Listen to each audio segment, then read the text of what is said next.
årti har været præget af det ene sammenstød efter det andet. Her i maj 2000 blev nærpolitistationen angrebet, blandt andet med en brandbombe. Og 3 år senere var det heller ikke sikkert for brandvæsenet at færdes i Vollsmose, efter en brandbil blev mødt med stenkast. Så i 2006 hørte vi alle om terrorsagen fra Vollsmose.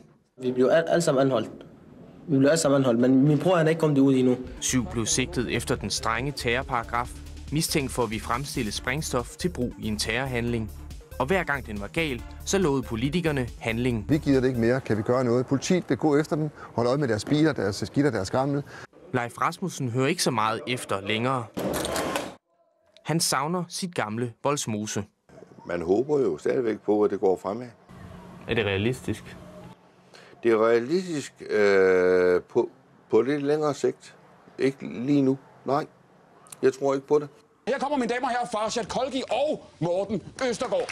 Farshad Kholghi, kommentator, satiriker, Morten Østergaard fra det radikale Venstre. Farshad Kholghi, fortæl mig engang. Nu har vi set i 10 år, vi hørte det før, stramning på stramning. Danskerne ønskede dem jo tilsyneladende, de valgte en regering i 2001, der skulle stramme. De genvalgte regeringen i 2005, der skulle strammes. De genvalgte regeringen en gang til i 2007. Og så er der måske sket noget de sidste år. Vi har fået en ny regering. VKO mistede flertallet. Nu fik vi et udlændingeudspil i denne uge. Er sandheden ikke, at danskerne er enige med regeringen, de er enige med Morten Bødskov, de er enige med Morten Østergaard. Nu ligger udlændingepolitikken præcis i midten, hvor vi alle sammen gerne vil have den skal være.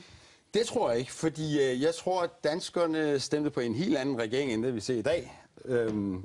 Alle mulige løfter, som ikke blev indfriet selvfølgelig. Det tror jeg simpelthen ikke på. Det held, som I har haft, det var det, at vi fik finanskrisen. Og derfor kom udlændingepolitikken og værdipolitikken helt i baggrunden. Men bare fordi den er væk fra forsiderne, så eksisterer den stadigvæk. Så jeg tror stadigvæk, at befolkningen, dem som virkelig møder de problemer, vi snakker om, de er klar over, at de problemer eksisterer. Og det, som du frygter, Farshad Kholghi, det er, at du siger, du frygter en tilbagevenden til 90'erne. Hvad er det, som du frygter, at regeringen skal gøre? Hvilke problemer vil det skabe?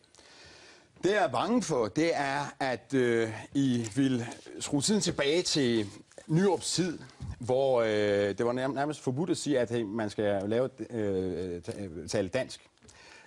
Så blev man kaldt for racist. Det er virkelig de lempelser, jeg er virkelig bange for, at I skruer tilbage til. Og det, som jeg synes er interessant, det er, at desværre jeres parti har ikke lært noget som helst af dengang. I har overhovedet ikke lært noget som helst af det, simpelthen fordi, at jeg tror, I har set jer sure på Dansk Folkeparti, Pia Kjærsgaard og deres indflydelse i de 10 år. Derfor har I lukket øjnene for de problemer, der eksisterer blandt anden generationsindvandrere, især med muslimsk baggrund.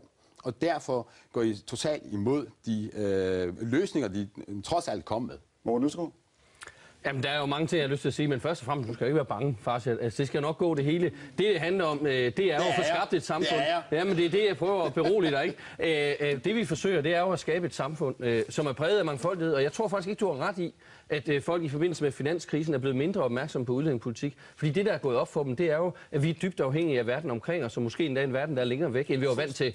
Og derfor tror jeg, at folk synes, at regeringen, den foregående, var blevet verdensfjern. Altså når man satte grænsebomme op og den slags ting. Når man indførte pointsystemer, hvor man inviterede staten helt ind i soveværelset for at nyttigt vurdere vores ægtefæller, så er man gået for vidt. Fordi i en globaliseret verden, hvor vi sender 10.000 studerende hver eneste år, 10.000 studerende sender vi ud hver eneste år. Chancen for, at nogen af dem forelsker sig i en udlænding, der hvor de er ude og studere, er nok til stede. Og der tror jeg, at de fleste synes, at det er lige meget nok, at staten skal stå og tælle, om de nu har forelsket sig fint nok.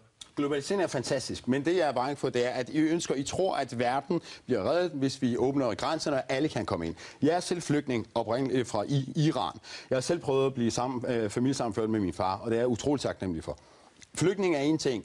Indvandring er en helt anden ting. Og det er det, vi hele tiden blander sammen. Vi ser ikke det fra sin det er fuldstændig. Og det er det, vi hele tiden har gjort. Når vi taler om udlændinge og udlændingepolitik, så kaster vi alle med brunt hår og skrum næse i en pose og ryster sammen og siger, hvordan kan vi løse problemerne? Og det er det, I mangler at gøre. Jeg beskriver tilstanden de sidste 10 år, Farshad. Det er jo den måde, det har været. Ja. Globalisering er en fantastisk ting. Men hvad er det galt i at invitere dem, som er dygtige, som er veluddannede til Danmark? Der er utrolig mange. De samme regler, som har USA, Australien, Canada, og de får de bedste udlændinge, både fra Mellemøsten, det er fuldstændig ligegyldigt, hvor du kommer fra.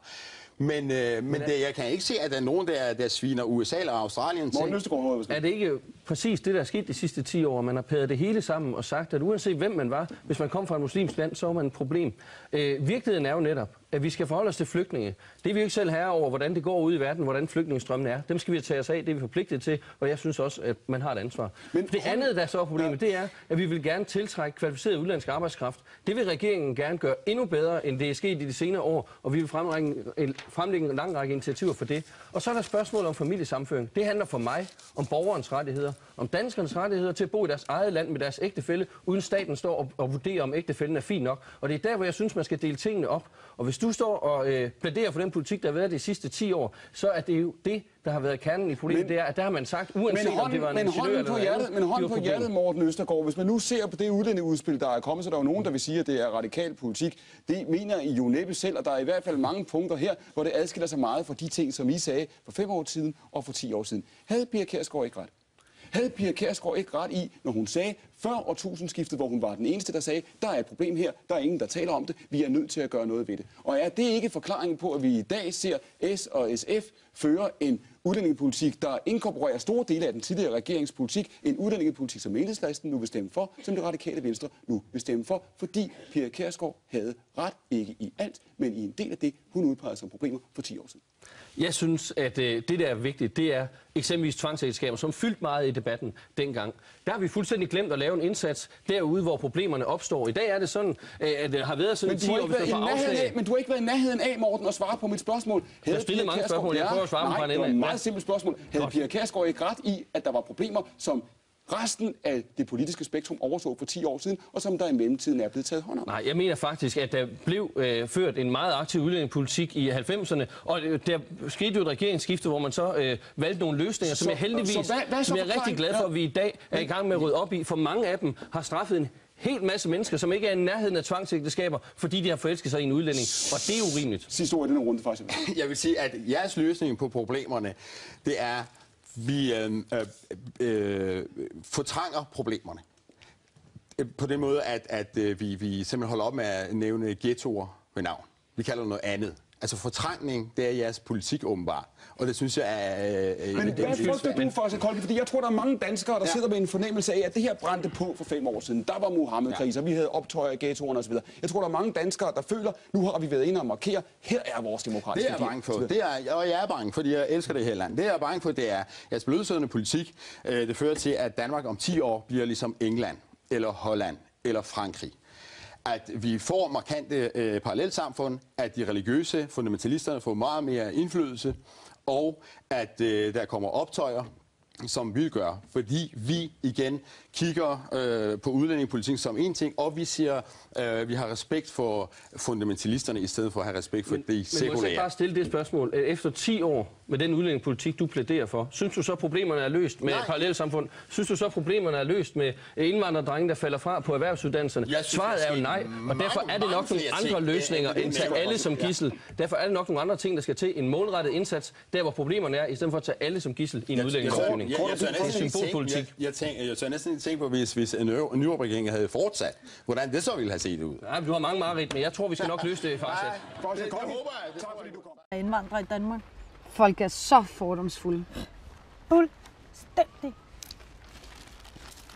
Man skulle ikke tro, vi var i 2012, vel? Slet ikke. Prøv lige at se, hvordan de der danskere kigger på os, når de går forbi os, som om vi var fucking 2 aber i et bur eller sådan noget. Jeg forstår det simpelthen ikke. Hvad er de så bange for?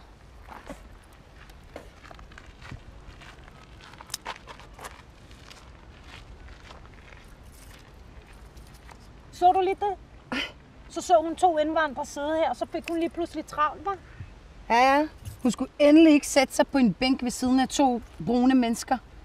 Racist. Fucking pervers, det her. Altså, totalt latterligt. Mit navn er Kasper Vodnes. Jeg har i dag bevæget mig ind i hjertet af den københavnske forstadsghetto for at tage pulsen på sameksistensen her i dette multikulturelle samfund. Og Karen, du har boet her i mange år. Hvordan er det at være en del af det danske mindretal her i ghettoen? Ja, altså, som det går meget godt herude. Altså, Jeg har meget kontakt med de unge mennesker i huset. Jeg skal have flasken i, eller noget i en bus eller et eller andet. Så er det jo selvfølgelig til at hjælpe med Karen, ja, Karen, er du nogensinde blevet overfaldet herude? Nej, overfaldet? Nej, fandme det, nej nu. Nej, hvis der er nogen, der overfalder nogen, så er det med, der kunne finde overfalde dem.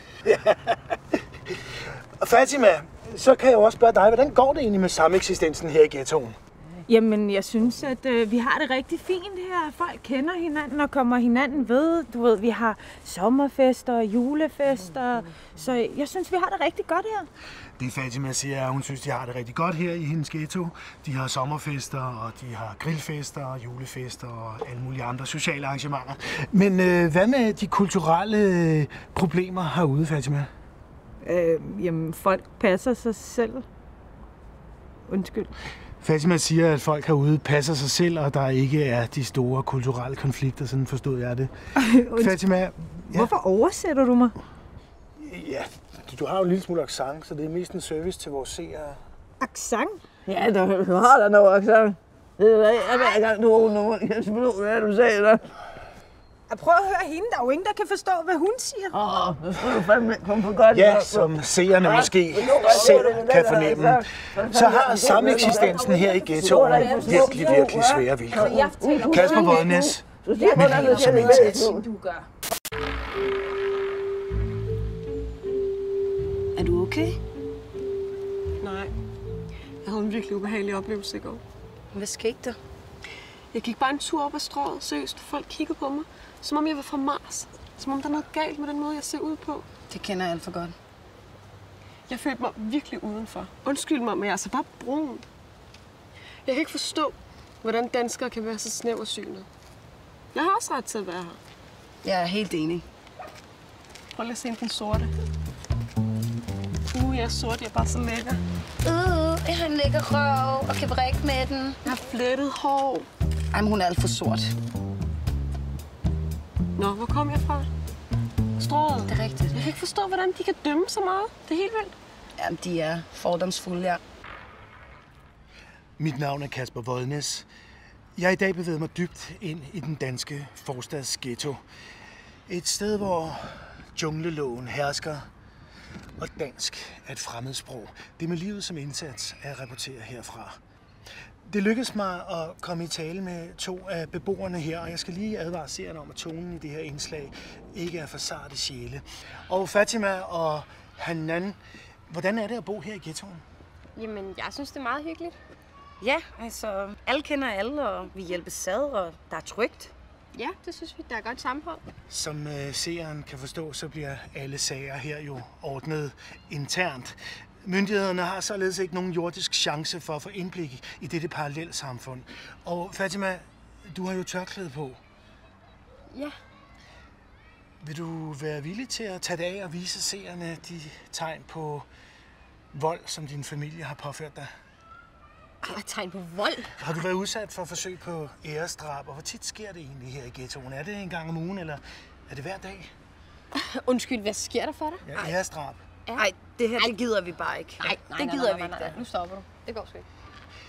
Af frygt for eget liv, så tør disse piger ikke udtale sig om de faktiske forhold her i ghettoen. Kasper Vodnes, tilbage til studiet.